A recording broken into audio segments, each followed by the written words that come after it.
तो आज रूबरू कराते हैं आप सभी को मार्क ट्वेन से। बहुत तो नहीं पढ़ा मैंने इनको, लेकिन जितना जानता हूँ तो इतना पता है कि बड़े बड़े ही। ओके ठीक है शिवानी, कोई बात नहीं। अब ऐसी बात है तो फिर आप ज़रूरत के हिसाब से लीव कर सकते हैं। हाँ, तो मैं क्या कह रहा था, मार्क ट्वेन को जितना मैं जानता हूँ बड़े ही विटी किस्म के राइटर, और उनका एक स्टेटमेंट जो मैं बार बार कोट करता हूँ, और I hope Udisha will find it very closer to her heart. एक स्टेटमेंट है मार्क ट्वेन का, the more I know a man the more I love my dog. तो इंसान ऐसे होते हैं कि उनको जानने के बाद जानवरों से अधिक प्यार होता है, as per Mark Twain. Okay, let's begin our task today. अगर बात करें मार्क ट्वेन नेम की, तो ये पेन नेम था उनका। आपको पता है पेन नेम क्या होता है? जब कोई राइटर खुद के लिए कोई नाम चूज़ करता है कि उसे किस नाम से जाना जाए, that is called pen name. Original name क्या था इनका? Samuel लैंगर्न Clemens. शॉर्ट में बोले तो सैमुअल क्लीमेंस। 1835 में आए, 1910 में चले गए। अच्छा रहा कि दोनों विश्व युद्ध से पहले ही निकल लिए, है ना, इसीलिए बहुत ज़्यादा ह्यूमर क्रिएट कर सके। और ये क्लियर है 20वीं शताब्दी में केवल 10 साल तक ये रहे हैं, इसका मतलब ये 19th सेंचुरी राइटर माने जाएंगे। American writer, humourist and essayist. और एक जो टैग उनके लिए लगाया जाता है, टैग नहीं कहूँगा, अच्छी चीज़ है, जो कहा जाता है उन्हें, the greatest humourist the United states has produced. US जो है अब तक सबसे बड़े किसी ह्यूमरिस्ट को पैदा किया अगर यूएस ने, तो वो थे मार्क ट्वेन। विलियम फॉकनर के शब्दों में बात करें तो उन्होंने उन्हें कहा the father of American literature. तो पहले पैदा होने का फ़ायदा ये होता है कि आदमी फादर जल्दी बन जाता है। अगर यही बेचारे 20वीं सेंचुरी में आए होते तो शायद फादर नहीं कहे जा सकते थे। हो सकता है कोई 19वीं सेंचुरी में कोई और आ क्या होता। तो पहले आए तो इस तरह की चीज़ जुड़ जाती है नामों के साथ जब आप कुछ ग्रेट करते हैं लाइफ में। तो उनके कुछ नॉवेल्स की बात करें, थोड़ी थोड़ी बात करेंगे कुछ राइटिंग्स की, और आगे फिर कुछ और थोड़ी उनकी लाइफ के बारे में। आज basically we are going to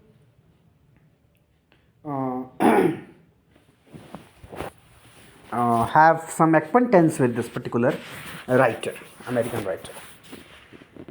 तो एक नॉवेल जो था the adventures of Tom Sawyer, ये आया था 1876 में। तो टॉम सॉयर में जो टॉम है वो खुद इनकी लाइफ पर बेस्ड है। जैसे आप जब पढ़ते हैं इंग्लैंड में किसको पढ़ेंगे, इस तरह की बात अगर आपको याद आती है कि टॉम सॉयर का कैरेक्टर बेस्ड है खुद मार्क ट्वेन पर, तो इंग्लैंड में किस राइटर की याद आती है?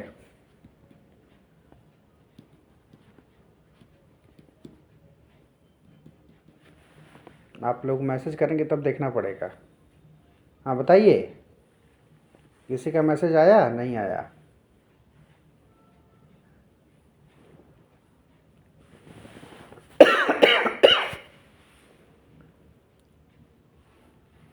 क्या मेरा प्रश्न समझ में नहीं आ रहा? इंग्लैंड में कौन से राइटर थे जिन्होंने कुछ ऐसा लिखा, कोई ऐसे कैरेक्टर जो उनके बचपन के कैरेक्टर की याद दिलाता हो, उनके बचपन की याद दिलाता हो? Charles Dickens. आप पूछ रहे हैं कि बता रही हैं? बोलिए चार्ल्स डिकेंस। नहीं, आपने चार्ल्स डिकेंस बोल करके क्वेश्चन मार्क लगा दिया एक्सप्रेशन में। Yes, Charles Dickens. The adventures of Tom Sawyer में टॉम जो है that character was based on Twain himself, जब वो बच्चे थे। इस पर्टिकुलर नावल में ही, इस पर्टिकुलर एडवेंचरस नावल में ही हकलबेरी फिन वाला कैरेक्टर भी इंट्रोड्यूस हो चुका है। यानी Huckleberry Finn, adventures of Huckleberry Finn में तो वो फिन है ही, the adventures of Tom Sawyer में भी वो कैरेक्टर इंट्रोड्यूस हो जाता है। वहाँ पर वो सपोर्टिंग रोल में है पहले वाले नावल में। यानी इसको आप ऐसे समझ सकते हैं, बाहुबली और बाहुबली 2, है ना। तो बाहुबली में टॉम सायर हो गया, बाहुबली 2 में एडवेंचर्स ऑफ हकलबेरी फिन हो गया। खैर, तो ये जो था हकलबेरी फिन वो किस पर बेस्ड है? ट्वेन के बॉयहुड फ्रेंड जिसका नाम था टॉम ब्लैंकेनशिप। तो Huckleberry Finn was based on Tom Blankenship, he was Twain's boyhood friend. तो ये बात रही the adventures of Tom Sawyer की, 1876 में आने वाला नॉवेल। उसका सीक्वल आया, मैंने कहा the adventures of Tom Sawyer जो है 1876 में आया, उसमें जो कैरेक्टर है टॉम वो खुद बेस्ड है ट्वेन पर, ट्वेन के बचपन पर। और उनका दोस्त एक बचपन में था जिसका नाम था टॉम ब्लैंकेनशिप, उस पर बेस्ड कैरेक्टर है हकलबेरी फिन, जो कि एडवेंचर्स ऑफ टॉम सायर में सपोर्टिंग रोल में आया है। उसके सीक्वल की अगर बात करें तो सीक्वल में एडवेंचर्स ऑफ हकलबेरी फिन है, 1884 में आया ये। और इंटरेस्टिंग बात ये है, काफ़ी यही एक नॉवेल है जिसने उन्हें ग्रेट अमेरिकन राइटर भी बना दिया। इसको ग्रेट अमेरिकन नॉवेल भी कहा जाता है। और ऐसी ही ग्रेट चीज़ें होती हैं जिस पर लोग रोक लगाते हैं। तो 1884 में आने वाला ये novel, it has been repeatedly restricted in American high schools, not least for its frequent use of the word nigger, a slur commonly used for black people in the 19th century. कई reason रहे, उसमें एक reason ये भी रहा कि इस work को कई बार रेस्ट्रिक्ट किया गया कि अमेरिकन हाई स्कूल में ये किताब न पहुँचे, लोग न पढ़ें इसको, बच्चे न पढ़ें। उसका रीज़न ये था कि इसमें निगर वर्ड का यूज़ हुआ है। This particular word is a kind of Slur, is a kind of slang used for black people. तो निगर या निगर्ड ये सारे वर्ड्स जो है बहुत अच्छे नहीं माने जाते, तो इसलिए निगर वर्ड का यूज़ खूब हुआ है इसमें, एडवेंचर्स ऑफ हकलबेरी फिन में। इसलिए तत्कालीन गवर्नमेंट नहीं चाहती थी कि हाई स्कूल के बच्चे इस पर्टिकुलर वर्क से इंट्रोड्यूस हों। उसके बाद एक वर्क है इनका 1889 में आया, a Connecticut Yankee in King Arthur's court. और ये कनेक्टिकट जो प्लेस है, this was the place where he died. एक वर्क है 1894 में आया, पडनहेड विल्सन। और एक राइटिंग जो इनकी 1873 में ही आई थी, जो शुरुआत किसके समय की थी, क्योंकि इसको तो पहले लिखना चाहिए था, लेकिन कोई बात नहीं, ये शुरुआत थी एक तरह से कह लीजिए कि नॉवेल लिखना सीख रहे थे उस समय। चार्ल्स डटले वार्नर के साथ इन्होंने लिखा था, जो कि उनका पड़ोसी था, the Gilded Age a tale of today, ये जो 1873 में आया था। अगर बात करें वो जगह जहाँ से बिलोंग करते थे, जहाँ पैदा हुए थे यूएस में, the place was Hannibal Missouri. और इसको मेंशन करना इसलिए ज़रूरी है क्योंकि ये जो जगह है, it provided the setting for both Tom Sawyer and Huckleberry Finn. जो दोनों एडवेंचरस फिक्शन है इनका, टॉम सॉयर और हकलबेरी फिन शॉर्ट में जाना जाता है, उन दोनों की सेटिंग में यही प्लेस है, यानी इसी प्लेस को सेटिंग में डाला गया है। लाइफ में और कई सारे काम उन्होंने किए। न्यूज़पेपर के लिए आर्टिकल्स भी लिखा, बाद में रिवर बोट पायलट भी बने मिसिसिपी रिवर पर।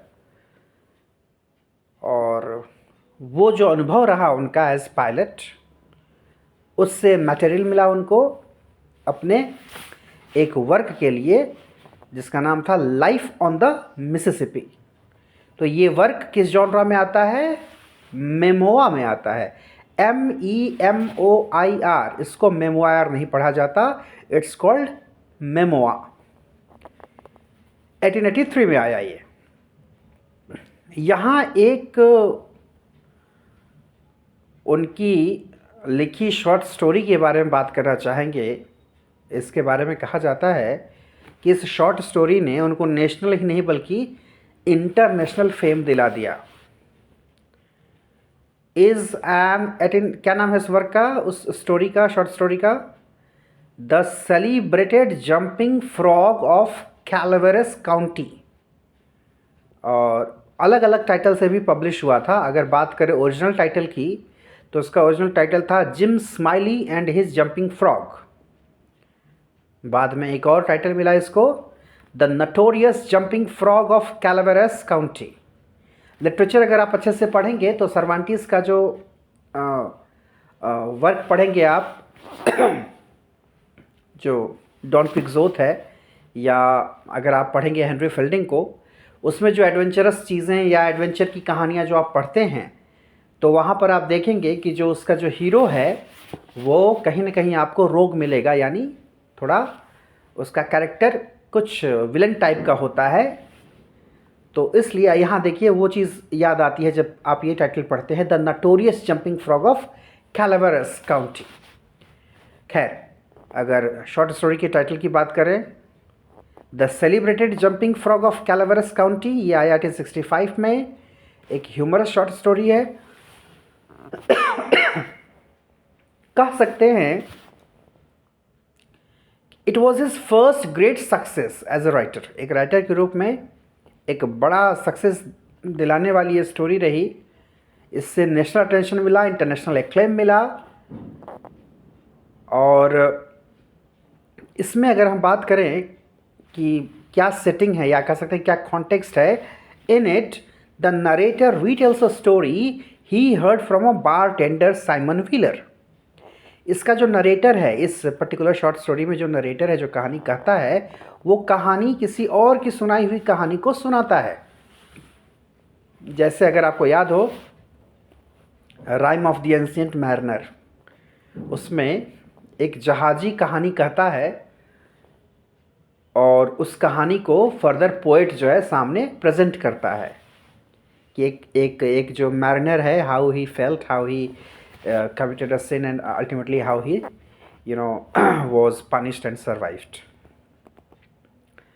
तो यहाँ in this particular short story we see that how a narrator retells a story he heard from a bartender, और उस bartender का क्या नाम है, साइमन व्हीलर। साइमन व्हीलर जो है वो एंजल्स होटल से बिलोंग करता है। एंजल्स होटल कहाँ है? एंजल्स कैंप में, कैलिफोर्निया में। वो एक वो कहानी किसके बारे में बताता है बारटेंडर? जिम स्माइली, जो कि एक गैम्बलर था। गैम्बलर कौन होता है? जुआ खेलने वाला। जिम स्माइली के बारे में जो कहानी बताता है बारटेंडर, उसी को रीटेल करता है नरेटर इस पर्टिकुलर शॉर्ट स्टोरी में। और अगर बात करें फिर से उस जगह की, एंजल्स कैंप कैलिफोर्निया की, that particular place was associated with Mark Twain, where Twain had spent some time while he was working as a miner. जो खदान में काम करने वाले लोग होते हैं, they are called miners. वही मैंने कहा कि मार्क ट्वेन ने कई तरह के काम किए हैं। His wit and satire, both in prose and in speech, earned praise from critics and peers. जो कुछ लिखा उन्होंने या जो कुछ कहा, इवन उनके लेक्चर्स काफ़ी फेमस है। कई सारे लेक्चर तो अब अवेलेबल नहीं हैं, कुछ चीज़ें जो है कलेक्ट नहीं की जा सकी अभी। इवन मॉडर्न टाइम तक उस पर काम चलता रहा, लगातार शोध चल रहे हैं और मालूम किया जा रहा है कि ट्वेन की क्या क्या चीज़ें हैं। His wit and satire both in prose and in speech earned praise from critics and peers. साथ वाले लोग भी और क्रिटिक्स भी सब बहुत एडमायर करते थे उनके विट को, उनके सटायर को। And Twain was a friend to presidents, artist, industrialist and European royalty. तो आप समझ सकते हैं कैसी पर्सनालिटी रही होगी इनकी, जिनके दोस्तों के लिस्ट में प्रेसिडेंट आते हों, कलाकार हों, इंडस्ट्रियलिस्ट हों और यूरोपियन रॉयल्टी यानी राजा घराने के लोग, यूरोप से जो बिलोंग करते थे लोग, वो भी इनके फ्रेंड लिस्ट में थे। उस समय तो फेसबुक नहीं था, फेसबुक रहा होता तो लंबी जो है फ्रेंड लिस्ट होती है इनकी। Twain published satirical pamphlet. और पैम्फलेट क्या होता है? जब कोई चीज़ आप एक तरह से कह ले, देखा होगा पोस्टर टाइप में कोई चीज़ जो लोगों में बांटी जाती है या जगह जगह पर चिपकाई जाती है, खास करके पैम्फलेट की अगर बात करें तो इसका उद्देश्य ही होता है कोई मैसेज पहुंचाना, समटाइम्स प्रोपेगेंडा फैलाना भी होता है। तो एक सैटिरिकल पैम्फलेट इन्होंने पब्लिश किया, उसका नाम था किंग लियोपोल्ड सोलिलकी, 1905 में आया, यानी इनकी मृत्यु से 5 साल पहले। इससे ये पता चलता है that he was interested in politics as well. क्या था उसमें? किंग लियोपोल्ड सोलिलकी क्यों ज़रूरी है जानना? Because in that he talked about Belgian atrocities in the Congo free state. Congo वो जगह है जो कि सेंट्रल एशिया से सेंट्रल अफ्रीका में से बिलोंग करती है वो जगह, और वहाँ पर जो बेल्जियन एट्रोसिटीज़ थे। तो एट्रोसिटीज़ क्या होती है? जिस तरह से लोग अत्याचार करते हैं, लोगों को परेशान करते हैं, निर्दयता दिखाते हैं। सो दैट हिस्ट्री और that event or incident was talked upon in that particular pamphlet. थोड़ी सी बात करेंगे उनकी राइटिंग स्टाइल की या उसमें जो थीम है। He began his career writing light humorous verse. जो शुरुआत में तो वर्स लिखा करते थे वो भी ह्यूमरस, हल्का हुआ करता था, बट समय के साथ क्या हुआ, वो ह्यूमर भी तगड़ा हुआ और सटायर भी तगड़ा हुआ। He became a chronicler of the vanities, hypocrisies and murderous acts of mankind. Vanities जो तरह तरह की ईगोज़ हैं लोगों के, तरह तरह के झूठे दम्भ घमंड, उसको जो है एड्रेस करना शुरू किया है। हाँ, हिपोक्रेसी जो दोहरा व्यवहार लोग रखते हैं, murderous acts of Mankind. At mid career Twain combined rich humor, sturdy narrative and social criticism in Huckleberry Finn. अगर बात करें अपने कैरियर के मिड में जाकर के, है ना, मध्य में जाकर के क्या शुरू हुआ उनका ह्यूमर भी रिच हो गया, नैरेटिव स्टर्डी हो गया। स्टर्डी क्या होता है? स्ट्रॉन्ग, यानी ठीक ठाक प्लॉट जब आपको मिलेगा राइटिंग में, that's called sturdy narrative. And social criticism in Huckleberry Finn. हाँ, एक बात और है, लेकिन जब आप हकलबेरी फिन की बात करेंगे तो हम डिस्कस करेंगे कल वर्क, तो बात करेंगे उसमें। नरेशन तो है उसमें, लेकिन नन रिलायबल नरेटर है। बड़ा अच्छा एग्जांपल आता है जब भी आप इवन एम.एच. एब्राहम से पढ़ेंगे रिलायबल नरेटर, अनरिलायबल नरेटर, तो अनरिलायबल में आपको हकलबेरी फिन का उदाहरण आएगा। मतलब समझ में आएगा कि जो कहानी कहने वाला है, आपको लगेगा कि इसकी बात पर विश्वास किया जाए कि ना किया जाए। He was a master of rendering colloquial speech, यानी आम बोलचाल की भाषा को खूब इस्तेमाल किया उन्होंने अपनी राइटिंग में। And help to create and popularise a distinctive American literature built on American themes and language. और उसके इस्तेमाल से एक अलग क्लास बनाया अपना, अमेरिकन थीम्स और लैंग्वेज की हेल्प से एक अलग लिटरेचर बनाया। एंड दैट्स वाई शुरू में ही आपने देखा कि फॉकनर कहते हैं उनको फादर ऑफ अमेरिकन लिटरेचर। एक उनका जो अनुभव रहा, he set sail on the pleasure cruiser Quaker City. इस क्रूजर का नाम है क्वैकर सिटी। उस पर 5 महीने के लिए जो है ये ट्रिप पर गए थे, और अल्टीमेटली उससे क्या हुआ, राइटर के साथ यही होता है, छोटे छोटे experiences ultimately became a work. तो एक वर्क निकल के आया फिर, द इनोसेंट्स अब्रॉड। और इंटरेस्टिंग बात यह है, हम लोगों ने पिलग्रिम्स प्रोग्रेस की बात की थी, यहाँ पर एक वर्क है मार्क ट्वेन का जिसका नाम है द इनोसेंट्स अब्रॉड।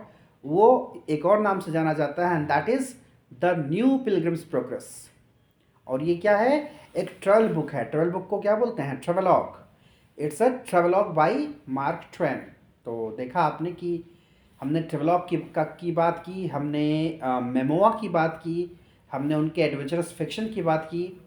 इवन अगर जॉनरा की बात करेंगे जिसके लिए वो जाने जाते हैं, he is known for American realism.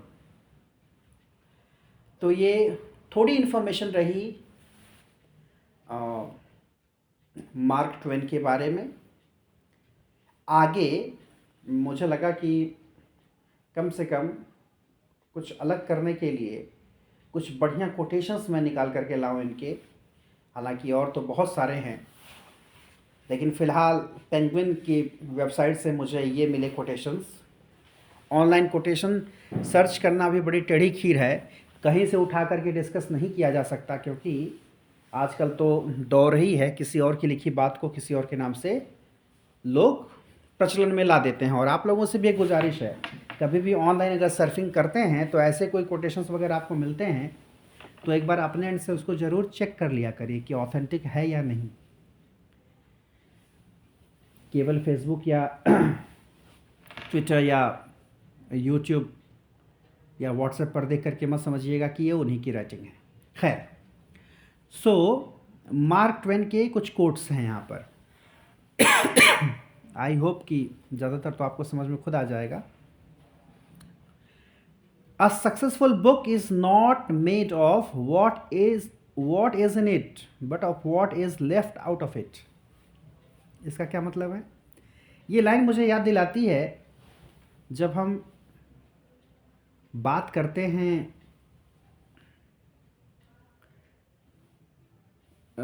Literature की, तो उसमें कहा जाता है कि जो उसमें लिखा है वो आपको तो समझना ही है, ज़्यादा ज़रूरी वो समझना है जो लिखा हुआ नहीं है। रीडिंग बिटवीन द लाइंस कहा जाता है उसको। तो उनके हिसाब से सक्सेसफुल बुक क्या है? जो उसमें लिखा हुआ नहीं है वही उसको सक्सेसफुल बनाता है। मतलब something that which you have to extract. और दूसरी जो लाइन है वो काफ़ी विटी और ह्यूमरस भी है और कहीं ना कहीं बहुत ख़तरनाक भी है। Familiarity breeds contempt and children. जब फैमिलियरिटी बढ़ती है तो क्या होता है?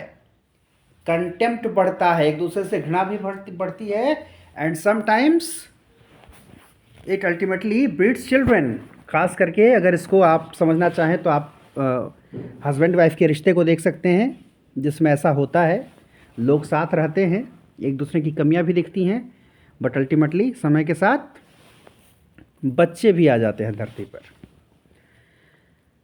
Third, it is so unsatisfactory to read a noble passage and have no one you love at hand to share the happiness with you. कोई बढ़िया राइटिंग आपने पढ़ी और तब मन करता है कि इसको शेयर करें, किसी न किसी से शेयर करें। जैसा कि कभी कभी अपने आप को रोक नहीं पाती है वैष्णवी, कुछ वैसे मीम्स पढ़ती है लिटरेचर वाले तो ज़रूर एक बार शेयर कर देती है। तो ऐसा होता है कि जब आप कुछ अच्छा पढ़ते हैं तो आपको मन होता है कि किसी से शेयर करें, ऐसे इंसान से शेयर करें जो उसको समझ पाता हो। और अगर वो ऐसा कोई है नहीं तब थोड़ी दिक्कत होती है। Next, it's a classic, something that everybody wants to have read and nobody wants to read।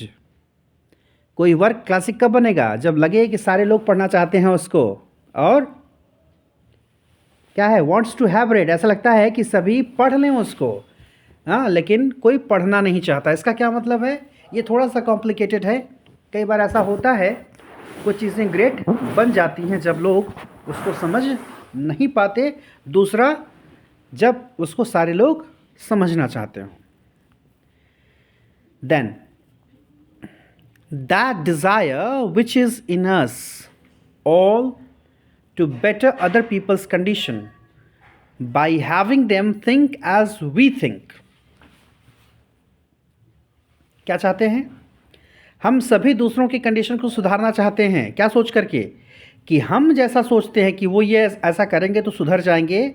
अगर वो ये बात सोचे, वो उसको अगर माने, यानी हर कोई अपनी बात मनवाना चाहता है। दूसरों की भलाई करने में, या यूँ कह लें वही कि जैसे कहा जाता है ना कि हर इंसान खुद के लिए बहुत बढ़िया वकील और दूसरे के लिए बहुत बढ़िया जज होता है।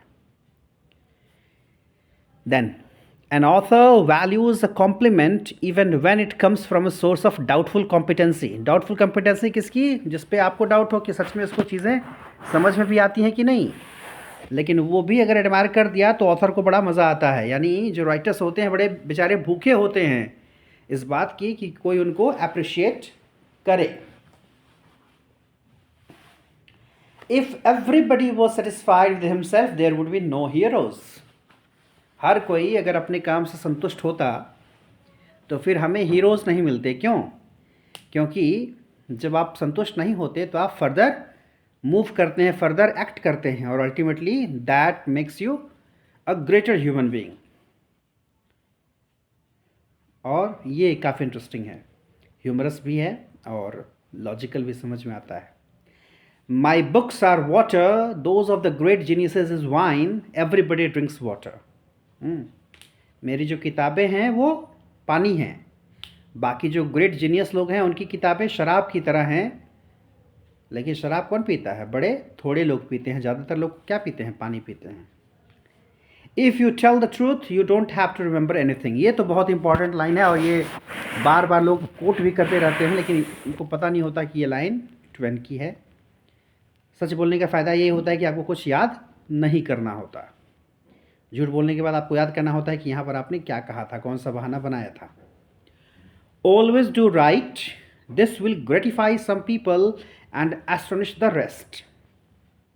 अगर आप सब ठीक करेंगे हमेशा, इससे कुछ लोगों को अच्छा लगेगा, उनको उनके लाइफ में बेटरमेंट होगा, और बाकी एस्टोनिशमेंट में ही रह जाएंगे, मतलब बाकी आश्चर्य में ही रहेंगे। कुछ लोग खुश होंगे, कुछ लोग दे विल फील एस्टोनिश्ड और सरप्राइज्ड। अगला, do not put off until tomorrow what can be put off till day after tomorrow just as well. ये लाइन मुझे याद दिलाती है, थोड़ी ह्यूमरस लाइन एक है जो एक आप लोगों ने बचपन से पढ़ा होगा कि काल करे सो आज कर, आज करे सो अब, पल में प्रलय होएगी बहुरी करेगा कब। तो किसी आलसी ने बना दिया कि आज करे सो काल कर, काल करे सो परसों, जल्दी जल्दी क्यों करे, जीना है बहु वर्षों। तो ये ठीक ऐसी ही थीम की बात करते हैं वो। Then when I'm king they shall not have bread and shelter only but also teachings out of books। ये बड़ी अच्छी लाइन लगी मुझे। जब मैं राजा बनूंगा तो लोगों को केवल खाने की यानी भोजन की और मकान की ही व्यवस्था नहीं होगी, उनको किताबों का ज्ञान भी मिलेगा। For a full belly is little world where the mind is starved। कह रहा है कि केवल पेट भरना जो है, केवल पेट भरना ही ज़रूरी नहीं, या उसकी वैल्यू कम होती है जब आपकी दिमागी भूख शांत न हो। यहाँ पर समझिए, इसको कहा जाता है इंटेलेक्चुअल हंगर, और ख़ास करके महिलाओं के संदर्भ में ये बात बहुत यूँ कह ले कि it is more necessary to understand, more important to understand. कई बार लोग कहते हैं कि आपको क्यों करनी है जॉब, सब कुछ तो है, बढ़िया खाने को मिल रहा है, बढ़िया रहने को मिल रहा है, किस चीज़ की कमी है जो आपको जॉब करनी है। तो उनके लिए उनको ये बात समझानी ज़रूरी होती है कि केवल खाना पीना रहना ही सब कुछ नहीं होता। ज़िंदगी में इंटेलेक्चुअल हंगर नाम की भी कोई चीज़ होती है, केवल पेट की भूख नहीं होती। इंटेलेक्चुअल हंगर क्या होती है? जब आपको कुछ करने का मन होता है, कुछ एबिलिटी आपके पास होती है, जब आपको वो करने दिया जाए तो यानी आपके इंटेलेक्चुअल हंगर का सेटिस्फेक्शन हो रहा है। अगर वो आपको नहीं करने दिया जाए, आपको दूसरे कामों में लगा दिया जाए, तो वहाँ पर आपके उस हंगर को मारा जा रहा है। तो this was all for today. काफ़ी तेज़ी से शायद मैंने पढ़ा दिया।